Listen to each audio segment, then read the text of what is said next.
he really had to wrestle with the idea that he's in an industry where not only can that happen, but it had happened to him. Artists be too scared to stand up for something. They scared to lose their fucking house.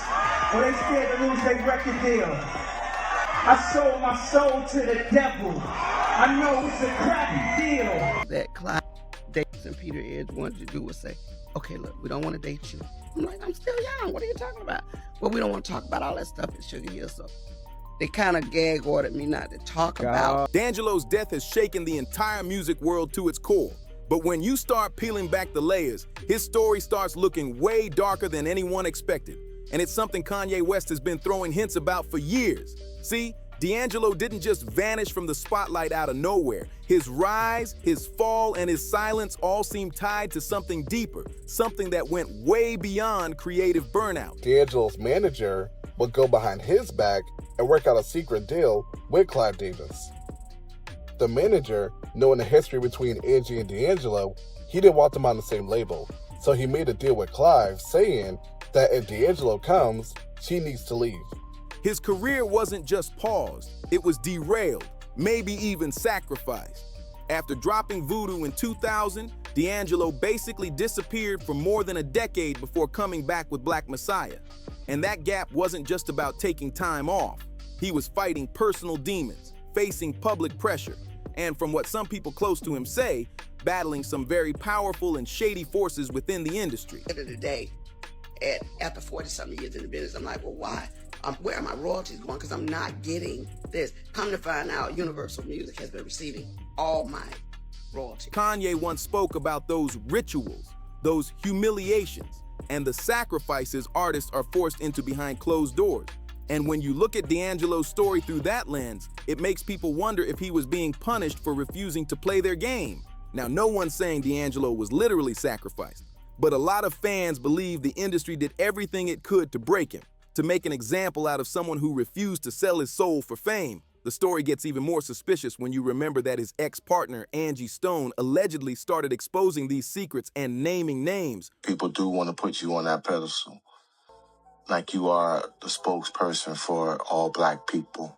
They're depending on you, and they're counting on you. It's enough just navigating and coping through the change in your life that happens when you become a celebrity or somebody that is, quote unquote famous.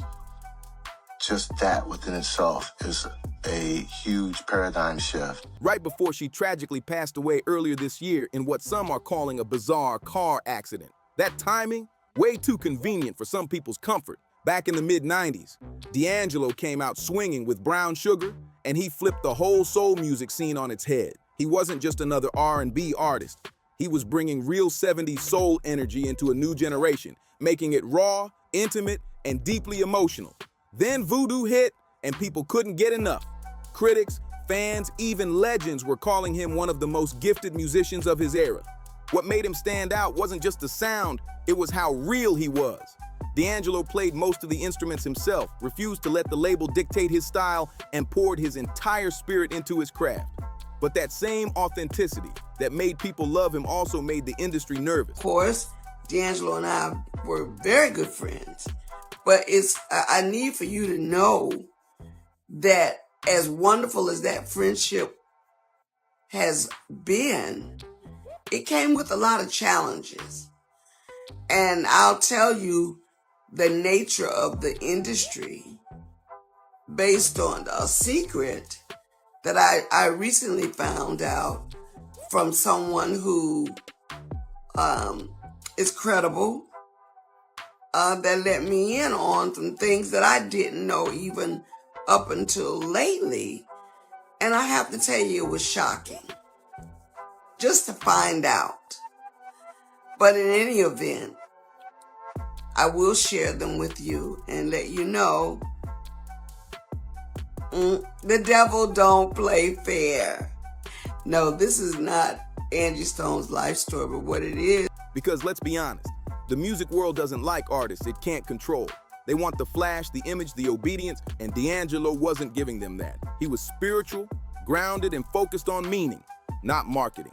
And that's when everything started going downhill. Because, according to whispers in the game, some of those so-called power players, people like Clive Davis, Diddy, and a few others, allegedly wanted D'Angelo in their inner circle.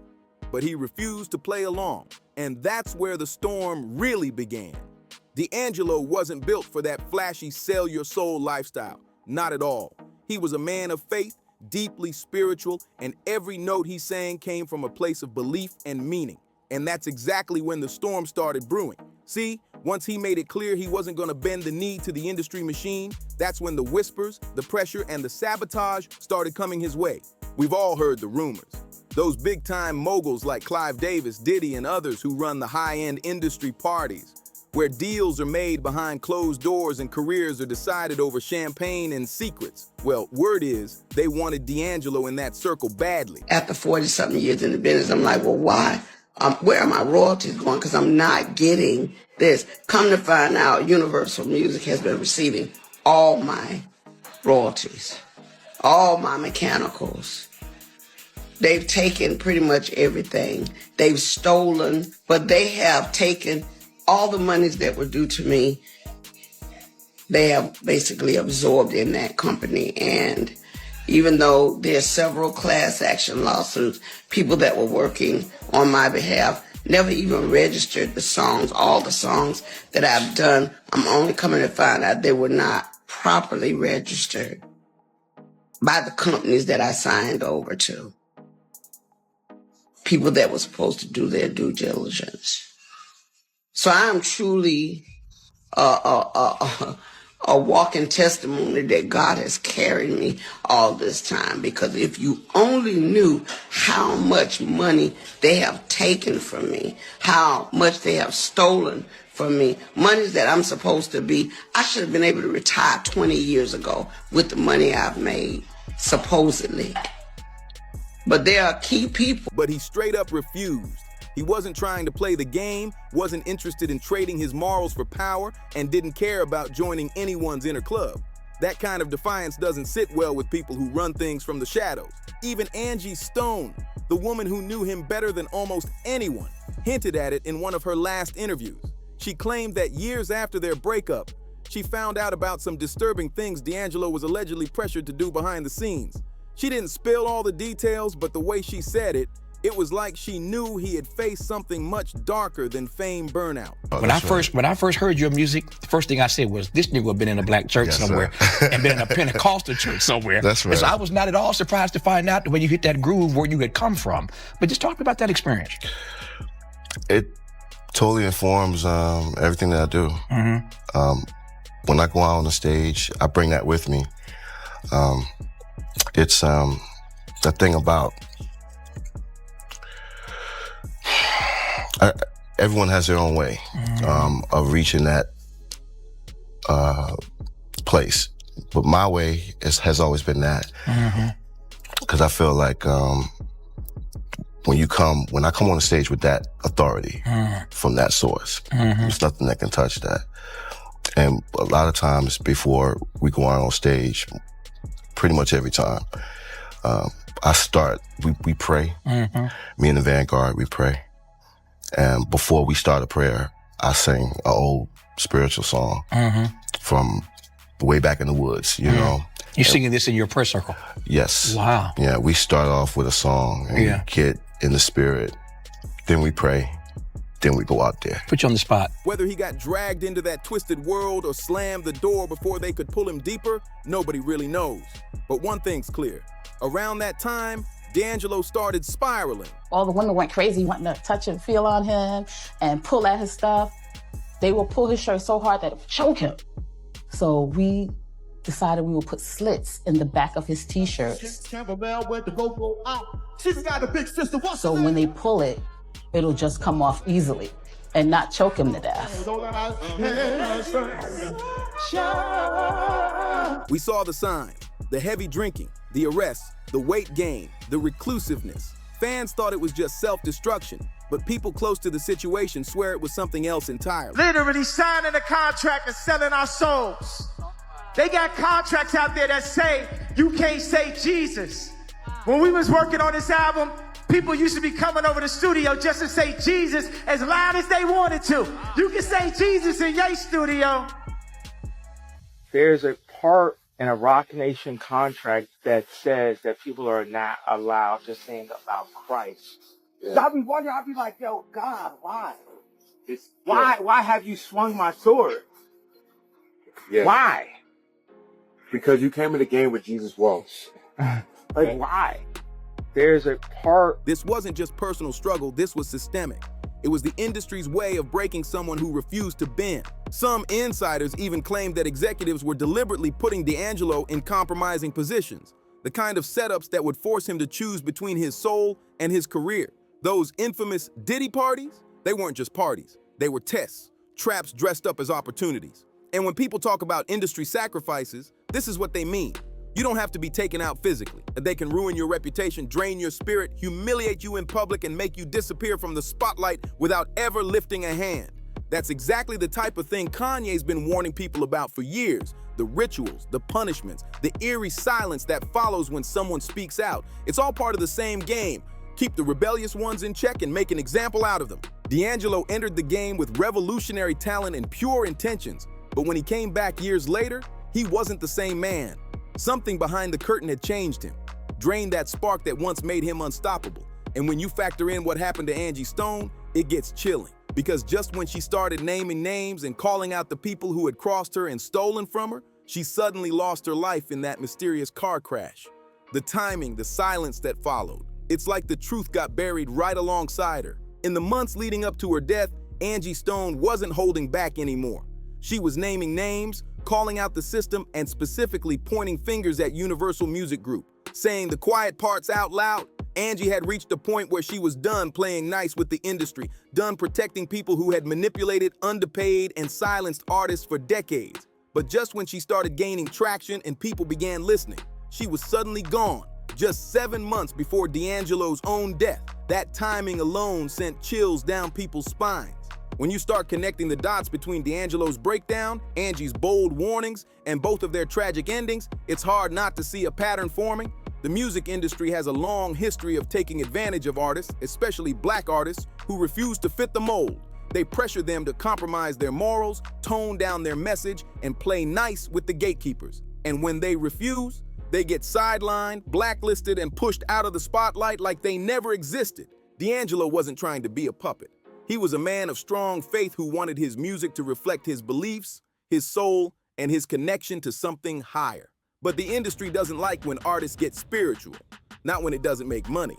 They wanted a smooth, sexy image, chart-topping love songs, and flashy videos, not a man pouring his heart into songs about redemption and faith. He wanted purity, they wanted performance. And that clash was the beginning of the end for his mainstream career. And here's where it gets really wild. Remember when Kanye said that some artists literally have to sign contracts saying they can't sing or rap about God or anything spiritual? Well, according to whispers in the business, D'Angelo was handed one of those very contracts, and he refused to sign it. That one decision might have cost him everything. The fame, the exposure, the industry love, because once you say no to those unwritten rules, they make sure you never forget it. Now, people throw around the word Illuminati like it's a fairy tale, but in truth, it's not always about hooded figures or secret ceremonies. Most of the time, it's about control. It's the invisible web of executives, managers, and legal contracts that own everything you create and dictate everything you do. What you wear, what you say, even what you believe, all of it gets managed from the top down. And when you look at D'Angelo's story, it fits that framework almost perfectly. The high-pressure parties, the exclusive inner circles, the endless opportunities that came with strings attached, and those contracts demanding compliance. He wasn't just fighting fame, he was fighting a system built to break people like him who refused to sell out. This is where things start feeling downright eerie, what most people call industry culture. Others know as the rituals, the unspoken rules you either play by or get crushed under. Refuse to play along, and you're not just risking your career, you're signing up for isolation, humiliation, and the kind of public downfall that can destroy everything you've built. See, D'Angelo wasn't just a once-in-a-generation musician. He was a man of conviction, trapped in a machine that punishes integrity. For decades, he stood firm against the current, refusing to give in to the system that tried to mold him. But the price of that integrity, it was brutal.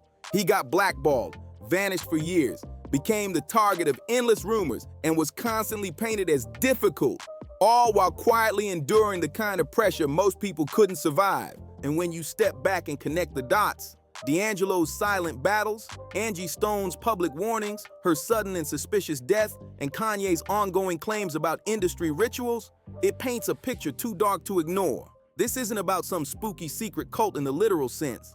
It's about the symbolic sacrifices this business demands from anyone who refuses to bend. The industry doesn't need to take you out physically.